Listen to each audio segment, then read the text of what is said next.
Good talk, bro. RLTK podcast. What's going on, everybody? Jordan here, chilling with my boy Chris. Chris, what's good, bro?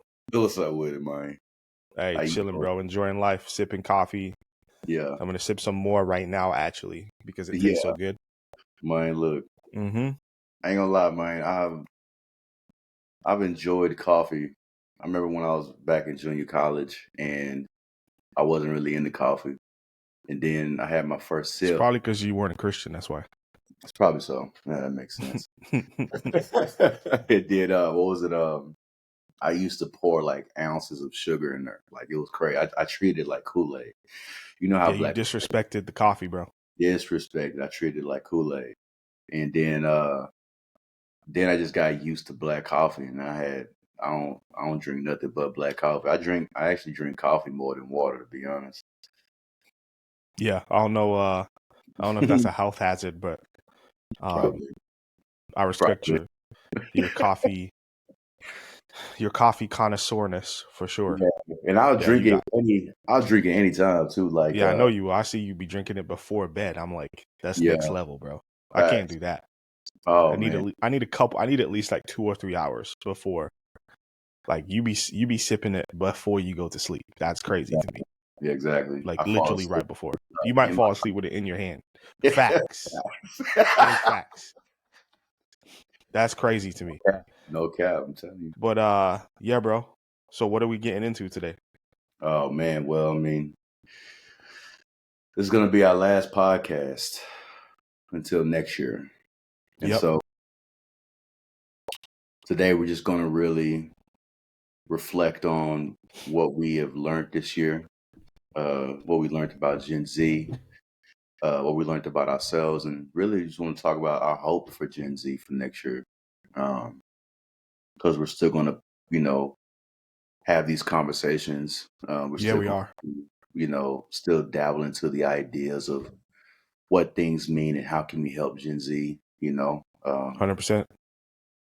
Yeah, I'm and really excited about next year too because yeah, we started sending out a bunch of invites for guests and stuff.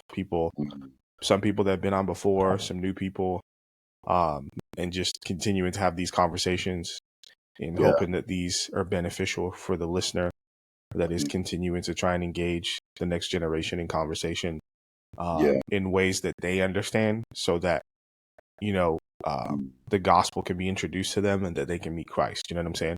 yeah, And so I think there's a ton of people for us to learn from in the space for different reasons about different things who've been having these conversations for decades or having these conversations currently in their profession or in the context that they're in. And there's a bunch of stuff that they've learned. And so, yeah, man, I'm excited to continue having these dialogues and continue talking about things that matter, yeah.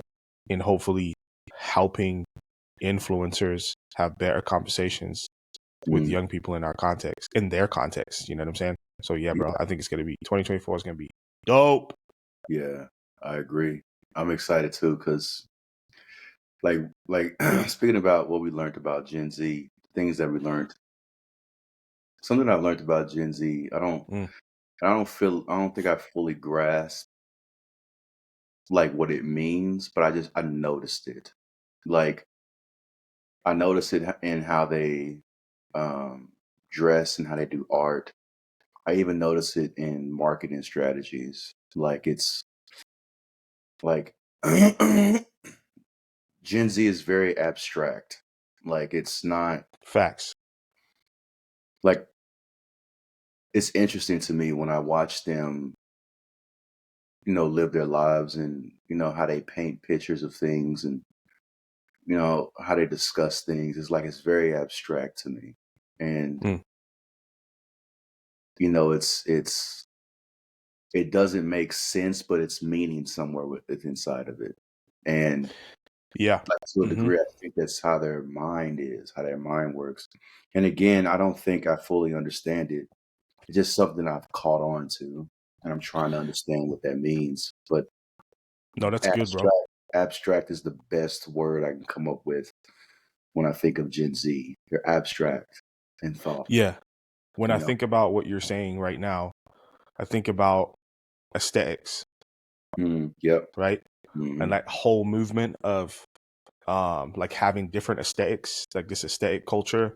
Mm-hmm. Um, it's big on social. I mean, if you went on TikTok and just Mm-hmm. typed in aesthetics, right, there'd be a ton of stuff that comes up. Yep. There's a ton of people that are into it. There's a bunch of people pushing back on it. Shameless plug: the first series we're releasing for our curriculum next year is called Aesthetics. Yep. So, and the whole idea is like engaging that issue, but Mm-hmm. like speaking to the identity, right? Because I Yeah. think that's what this whole thing is speaking to. Like Gen Z is trying to like find an identity, and Yeah. so um, Yeah. yeah, I think aesthetics speaks to the abstractness, if you will, and Mm-hmm. like also when I think about it, Good. there's this absurdity, right, Mm-hmm. that they live like really close to Mm-hmm. almost. Yeah. They like live on the edge of this absurdity where like the abstractness that you're talking about, where they kind of make fun of everything Mm-hmm. and they have jokes that are absurd jokes, and what makes them funny is the fact that they don't make sense. Yeah. Yeah. Do you know what I'm saying? Yeah, I do. And so Yeah. that's really interesting about them, and I think that speaks to like, the meaninglessness that they see in Mm-hmm. life. And I think part of that is because too they're willing to stare at the difficult questions right in the face, like the problem of evil, right?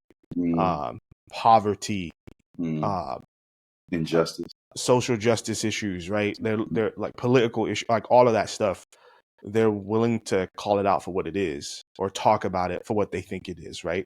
Mm-hmm. Um, and I think in years past, we've been willing to skirt those issues or to um, just let them be the elephant in the room, so to speak, and try and get on with our lives Mm-hmm. anyway. And they're just not willing to do that. And so I think part of the problem with that, like, is they're doing that, but then they don't have anything to ground them in doing that. Does that make sense? And Yep. so they flow off into abstractness, in weirdness, in meaninglessness. Mm-hmm. And I think some of the aesthetics and abstractness that you're seeing is a consequence of like that methodology. Does that make Yeah. sense? Yep. I do. It makes sense. I and I think that flows into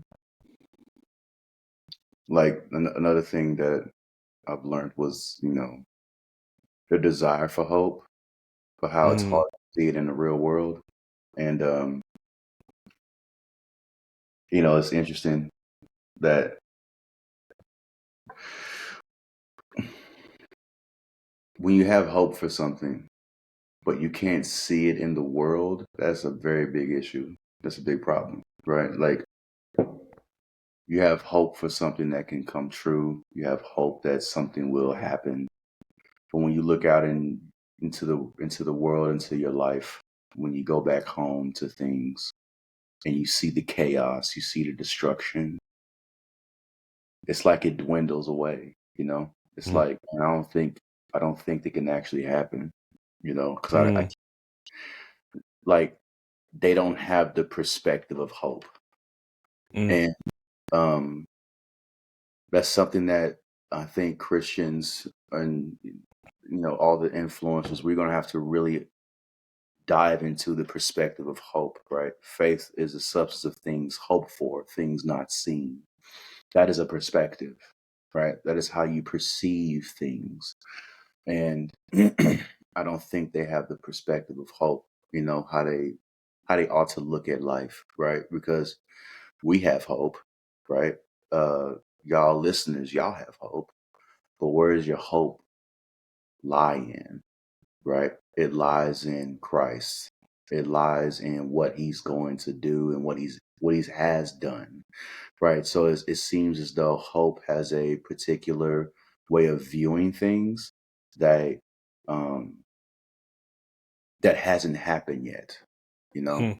And I think that Gen Z doesn't have that to a degree, because Yeah, when for you try, sure. when you try to tell them something, they it's not like they don't understand. They understand what you're saying, but it's like, where can you find it at though?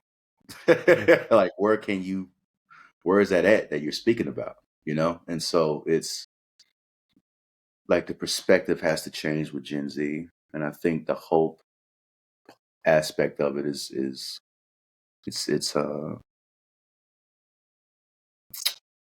it's not fully put together. You know, it's not there's not really a foundational piece there. If that makes I sense. had this thought while you were talking. What if, and I fully recognize this may take us in a direction we didn't plan on going, but whatever. Yeah, What if imagination, which I think is necessary for hope, interesting. Yeah, has I been agree. stifled by technology? Imagination. And my point is this, like, where is the room to imagine, or the space in life to imagine um, something that can be hoped for Mm, when you're consumed by technology, and then there's just so much stuff out there to consume? Do you get what I'm saying? I Like, it's do. almost taken up all the room that's necessary for imagination so that you can hope. Do you get what I mean? Mm-hmm. I Because do. um, I do. I think for us as older generations, right, millennials up, Mm-hmm. we aren't bought into technology in the same way. And I mean, we still use it a ton, right? But Mm-hmm. our relationship to it, I think, is different because in our most formative years, it wasn't here. Mm-hmm. You know what I'm saying? I didn't have an iPhone growing up. I ran around in the neighborhood and kicked it with my homies, and we got into all types of trouble. You know, we played knock door run, we Yeah. broke into abandoned buildings, all those different types of things, right? Like, or went into abandoned buildings. You know, we, Yeah. did all the stuff you weren't supposed to do as a kid, right? But we were running around on the streets. You know what I mean? And so that's just a different experience than sitting at home on Snapchat. You know what I'm saying? And that's how you're interacting with your friends, or um, interacting with friends Mm-hmm. through Xbox Live or whatever, and like having friends that you've never met in person in the most formative years of your life. Do you know what I'm saying?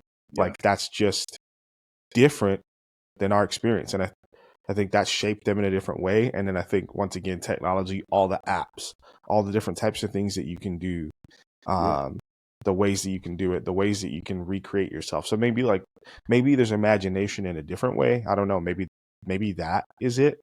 Mm-hmm. But it seems like, is there space in young people's lives to actually like hope, in the sense, like, think about stuff outside of the world that they find themselves in Mm-hmm. through technology, which I would argue is all consuming. Mm-hmm. Like, it leaves no space and no room for I you to do anything else. And I that's what it's designed to do, by the way, right?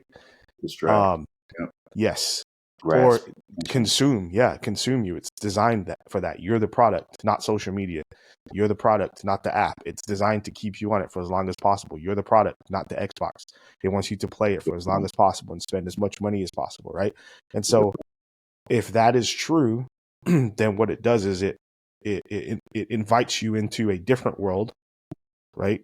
And we Mm-hmm. know it because we call it virtual reality. Some kids love to live in that reality more than this reality, and it Mm-hmm. makes sense because they can create whatever they want in that world. And in this world, their parents aren't together, and their dad's an alcoholic, and their mom's doing whatever you know what I mean. So it's like, why would you want to live here? Sure, I want to live in that world because I can make it whatever I want. Mm-hmm. And then that becomes all consuming. So where's the space to hope? Mm-hmm. You get what I'm getting at? I do. Yeah. It's a By very the way, interesting. when you're about to talk, bring that mic closer to you. I want to hear you better. Appreciate that. I think there was a there was a philosopher that said that imagination is the closest thing we have to reality. And I think that's such a profound statement because I don't think we understand how important imagination is. Like everything that is manifest that we can see and touch started in the mind, in the imagination, with idea, with thought. Like it's imagination has the ability to motivate you to create, and also has it has the influence to manifest things within inside of you. It's imagination's it's fascinating, and I think you hit something with social media, right? Like, because when you're out talking to people, sometimes you don't hear them, you hear social media. Mm. You don't hear their own thoughts, their own Yep. ways of thinking. You hear what TikTok says, you hear Yep. what YouTube says. Yep. um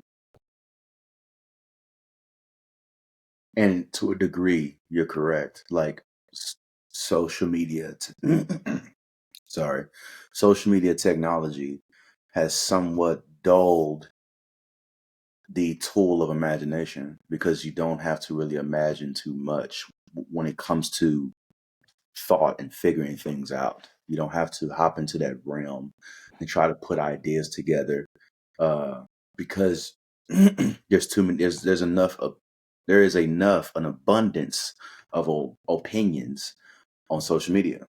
I Hmm. think that, because now we have access to thousands of opinions, thousands of articles, Millions. and like it's profound, and a lot of them you can relate to.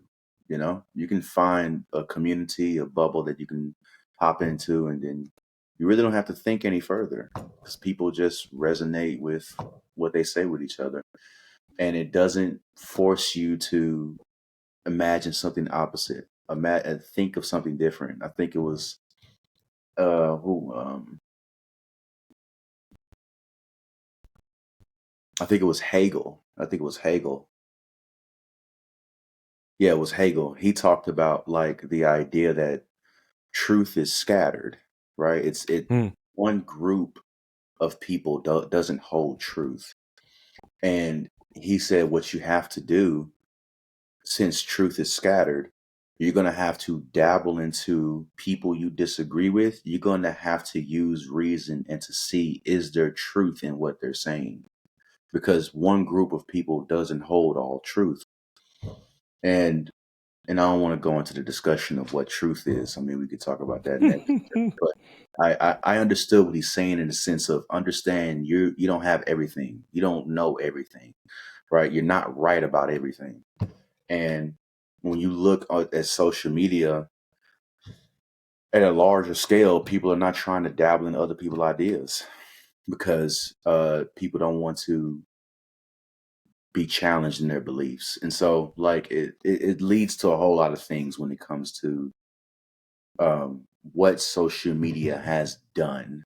And so, going back to Gen Z and social media, I do think social media has messed with their imagination to think outside the box.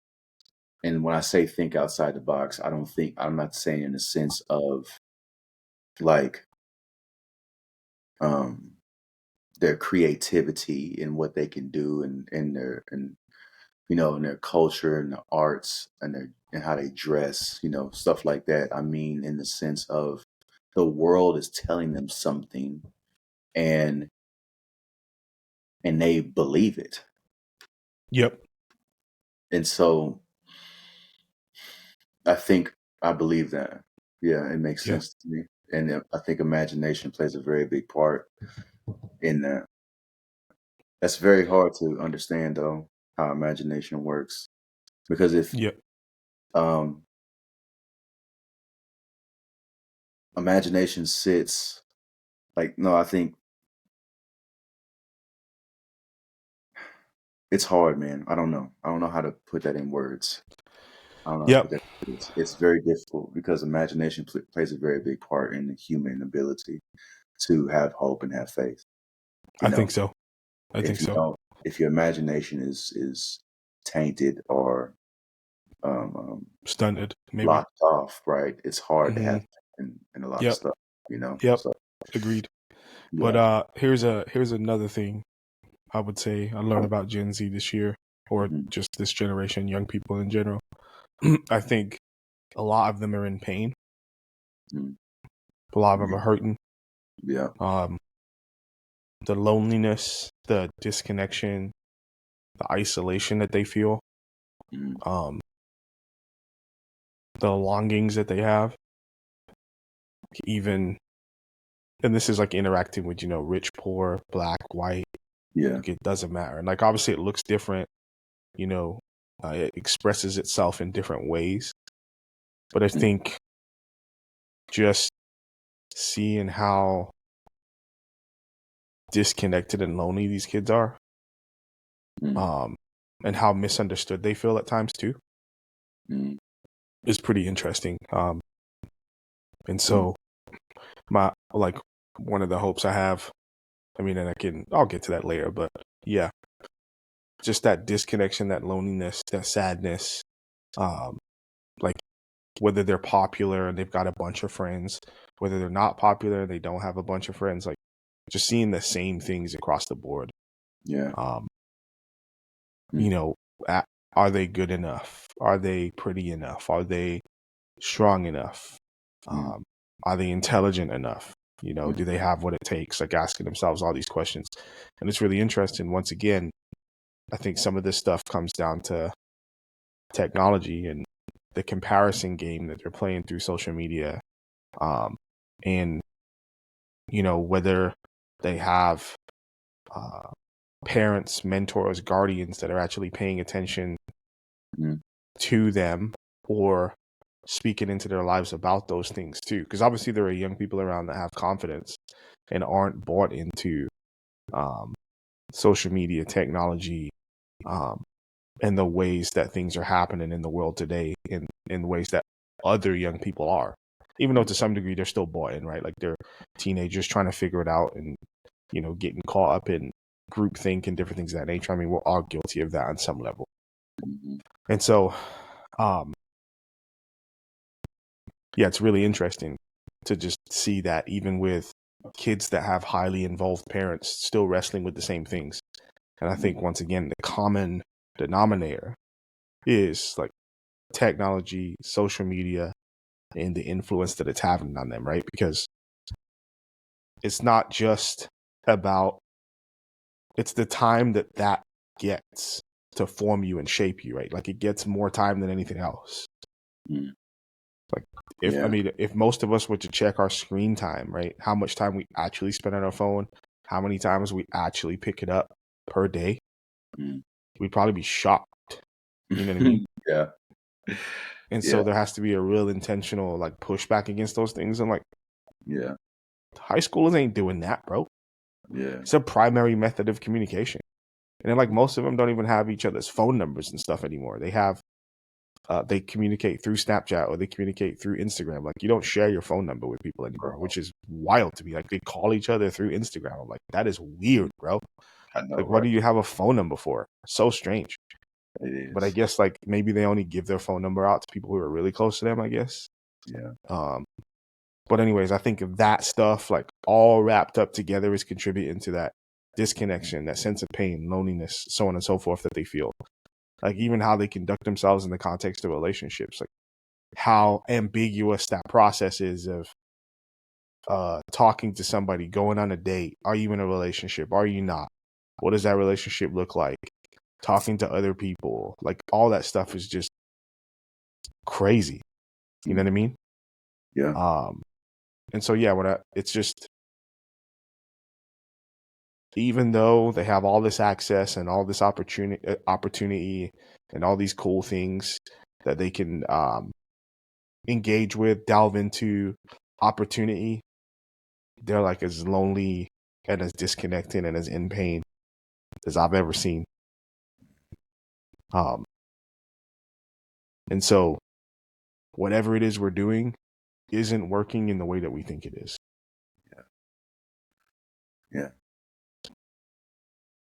Yeah, I think it goes.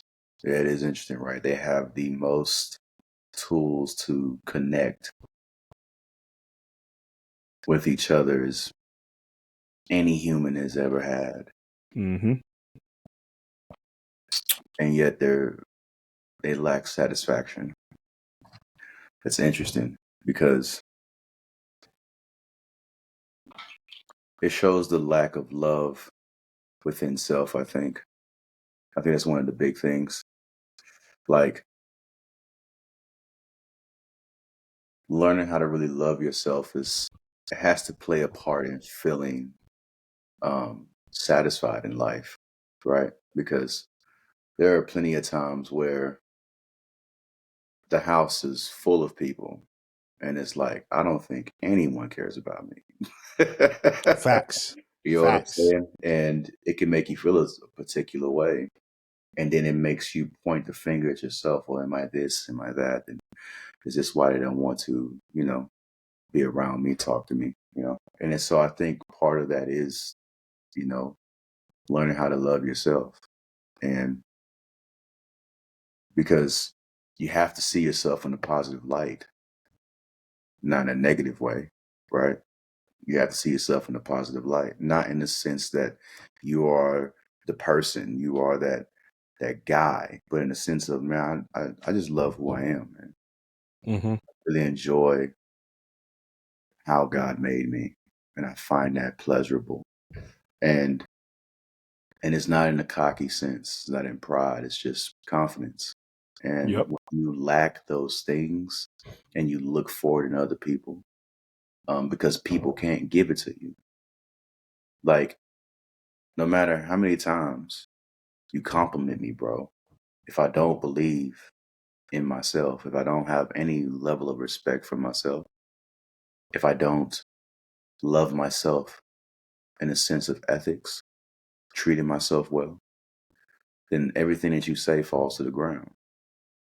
Like I I've learned this when I was going to therapy, in a sense, like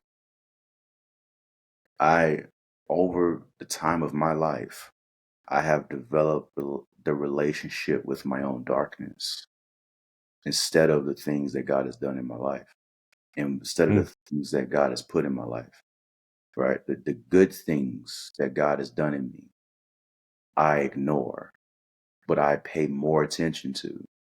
And I pay more attention to the dark things in my life. I've created an intimate relationship with it. I know it well. And so when people try to bring light in my life, and I'm using dark and light just as an example, but when people Yep. try to bring light in my life, I deny it. I don't receive it. I feel a little shame. Like, I appreciate it, man, but I don't think it's true, you know, because I have developed a relationship with my own darkness, and it has left me feeling lonely and disconnected. And so I think to a degree, Gen Z faces the same thing, right? Mm. They face their own darkness. They understand that. And when you try to bring positivity and these light, it's hard to connect with that. And I think that's the beauty about how God structured the world metaphysically. Um, he structured our design to be communal. And for some reason, social media is communal, but it's not working. Communal in the way that God did is presence, not over technology through a camera. Mm. Was to be present. I want to shake your hand, give you a hug, feel that embraciveness. I remember me and a friend went to this men's conference back in the day. And and this guy called us up on stage, and out of nowhere he gave me a hug, and I just broke. I broke down in tears. I didn't even know why I broke down in tears.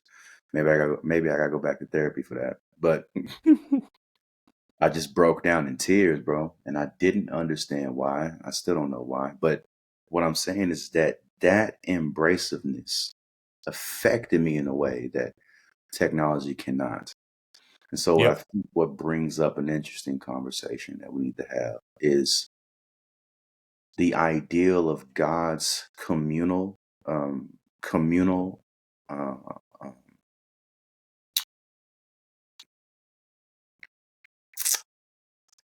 communal reality, in a sense of how He has designed man to be in community, Mm-hmm. because He is community.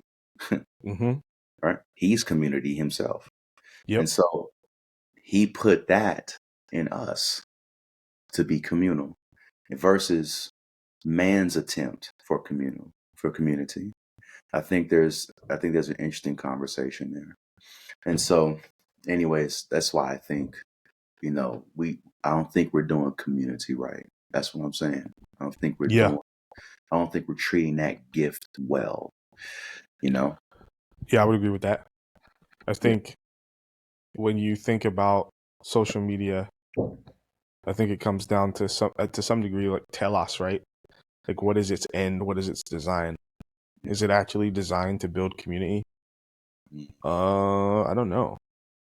Because remember, if we're the product and its job, it really what it is designed to do is to have us use it, like spend a lot of time on it, and ultimately um, use resources, spend resources on it, right? yeah. So time, energy, um, yeah, probably those two things primarily: time, energy, and obviously, well, money as well. Mm, Um, and so, if that's true, at its very core, it's not actually for people to be together. It's for people to be together so that. Do you get what I'm mm, saying? yeah, I And so do. I think Mm, when we actually come together the way God designed us, like God designed us to come together because there's something that happens for the sake of one another when we come together, yes. right? Yeah. Um, and I think we've all been a part of things where we know, and Gen Z is really good at sniffing this out, by the way. Yeah. We've all been a part of things where we know that people are bringing people together, not for the sake of bringing them together, for some agenda or to some end, Mm, right? And we decide we don't want to be a part of that because we don't want to be a part of that agenda or we don't want to be a part of your end. mm-hmm. And I think that's also why, young people at times struggle coming to church because they feel like a number, or you just want me to serve. You Mm, just want me to believe what you believe. So you have another notch on your belt, but you don't actually want to know me and have a meaningful relationship with me. yeah. And by the way, they're more than willing to have real, meaningful relationships with you. They really are, bro. Um, It's more so than willing, it's so but true. they don't want to be a notch on your belt. They don't want to be a number sitting in your pew. Yeah, They man. want to be a person that you know, and they want to know you. Yeah, it's true. And so I think what's really cool about that is they're in some ways returning us to the real way that I think we should actually be engaging with one another and like in Yeah. discipleship relationships. Mm, I think the challenge is that if we actually engage them this way, we have way less capacity. Like it makes our capacity smaller because we have to give more to each individual, which means our um, youth groups get smaller and our churches get smaller. Does that make sense? Because I think in order to, or you have to have more people volunteering or whatever, mm, however you're going to solve that issue, but they actually want real meaningful relationship. They don't just want to turn up and they do. be a part of a show. Do you get Yeah. what I'm saying? Yeah. And so, and then I think if they are turning up and being a part of the show, then the question you have to ask yourself is like, are you actually really pouring into and discipling these young people so that they can be formed in a way that they can remain in the faith, you know what I'm saying, throughout life and remain in relationship with God throughout life. So, um, yeah, I think that's important, bro. I think the Yeah. way we're going about, like you said, the way we're going about community, um, some of it's working, but a lot of it isn't. Yeah. And I think because a lot of it's shaped by things other than God's design for community. I think if we return to that, we would um, have way more success with Gen Z in terms of relationships and sharing with them and knowing them and them knowing us. Yeah. Yeah. Community. It's oh, man. I think we're going so far away from how God created things. I think, but what does that mean though, right? Because And what I mean by we're going away from how he created it, it doesn't mean that we're not. It doesn't mean that we're not doing. How do I say it?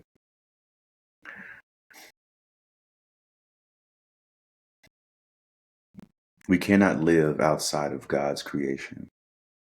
How he designed us to be, we cannot live outside of it. But for some reason, right, the way we ought to do community, we don't do it. But yet we're designed to do community. So we do it, Hmm. right? We do it in our Yeah, own. we do it in some way. We In just some do it, way. end up doing it in really bad ways, Exactly. or ways that don't produce what we would hope they would produce. Exactly. Exactly. And so, yeah, thank you for that. And so I think figuring out how how to do community in the present, in each other's presence, because it's what's interesting about social media. I never struggled with this when I was before technology really blew up, because when you take someone out to dinner or you're going out to eat or something, and you have that moment where you look at each other's faces and you have nothing to say. Yep. You know what I'm saying? And so you just pull out the phone, you show each other videos, Feel the awkwardness. Yep. fill up the yeah, exactly, the awkwardness of silence, and then your mind just rumbles and it just gets discombobulated. I think that right there is a piece to the puzzle of, oh man, I don't know how to connect. Really, I don't know how to really connect with you. I'm Yep. struggling with it. But yeah, community is very interesting, bro. But I think one thing that I really hope for, in a sense of what I hope for Gen Z, bro, is I want them to have clarity in life. Like, we have conversations with Gen Z, we talk to them often, and it's like one thing I desire more than anything is for them to have some sense of understanding about life. Mm. Not what social media told them or the articles that they're reading. It's like, man, like, I want you to really have some clarity in this world. I really want you Mm. to see that there is meaning. Gen Z struggles with meaning for real. Yep. And um, the idea of meaning. And uh, I want them to see that there is meaning in the world, bro. Like, there's meaning in your life, positive meaning, that there is a purpose for you for real.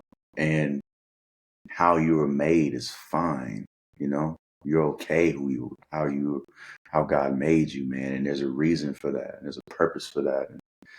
And I think the beauty about Gen Z is that they're forcing us to go more in depths of what it means to be a human, what it means to love, like what it means to um, uh, be your authentic self. And that in itself is challenging. But in all those things, there's meaning in that. And that's one thing I hope for them, is that I want them to have clarity. I don't want them to be confused. I hate it. I hate it, man. And that's just my personal motivation. When I ever talk to them, I want to go into depth of, what do you think that means? Why do you Yep. think that is true? You Yep. know?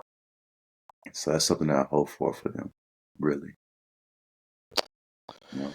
Yeah. I mean, I would say my hope for Gen Z, or hope for young people, just particularly in 2024, I guess, since that's the next year coming up, Yeah. is that they would just have more, they would have space for more conversations Mm, with, um, or maybe a better way to put it is that we would create more space for more conversations with them, that there would be more adults. And I know there are adults out there that are doing the work. Shout out to you. I know there are parents, yeah. pastors, teachers, coaches that are out there having these conversations, doing their best to engage, doing their best to love.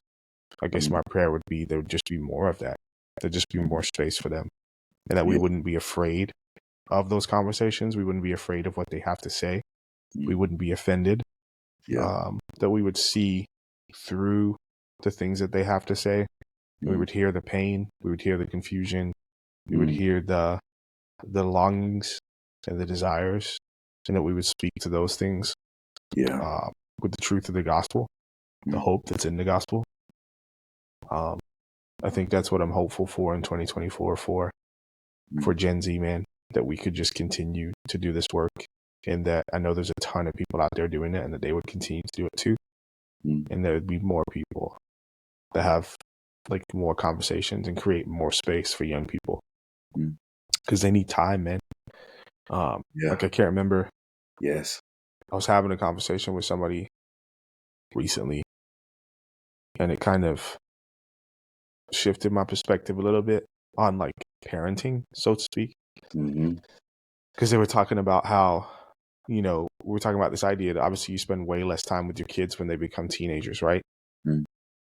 Yeah. And then they said, and I can't remember who it was, they're like, your teenagers actually need more time from you, not less. And I was like, huh, you're right. Like, I should be trying to spend even more time with them when they're teenagers. And I understand, kids don't want to do that, right? Dad, get away from me. Yeah. I want to go hang out with my friends. Why are you Yeah, bothering that's me? Blah, true. blah, blah. This is that. And I think like there's truth to that. And I think to some degree we've just accepted that culturally, right? Like that's how our kids are going to be. Yeah. But who says that actually has to be true? That's a good point. Yeah. And who says that like perhaps if we engage them in the ways that they wanted to be engaged and had conversations they wanted to have and made them feel like they could talk to us about anything and, did things that they wanted to do. And like, who says it has to be that way? Who says they won't want to come kick it with you?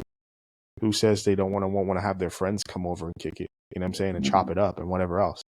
And obviously I'm not saying, don't be that parent who lets their kid do whatever and, is trying to be their friend. But I just like, I'm wondering, I wonder if there's a space for something a little bit different than what's been communicated to us by culture, which is, your kids, start to get facial hair and hair in other places, and then all of a sudden they don't want to talk to you no more. You know what I mean?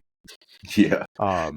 Yeah, that's true. And so, because I remember being a teenager, and I remember wishing that I could have conversations with my parents about stuff that I was going through, and just never felt that I could. You know what I mean? And in the mental health space, as a mental health professional, I have plenty of teenagers who come in the room and wish they could have conversations with their parents about things that they're going through. They just don't believe that they can. And so, yeah, I just wonder if it can be different. But that's my hope for young people this next year, anyways, for sure. Yeah. Yeah, man.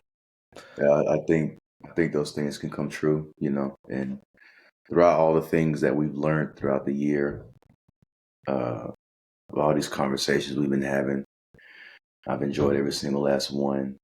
Yep. I appreciate all the,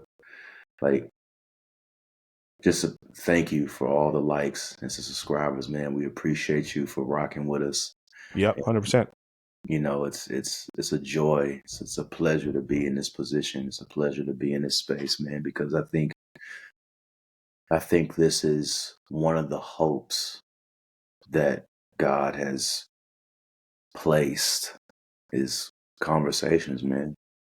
It cannot, we was talking about words. We've been on this thing about words, and it's just like words is so important in society.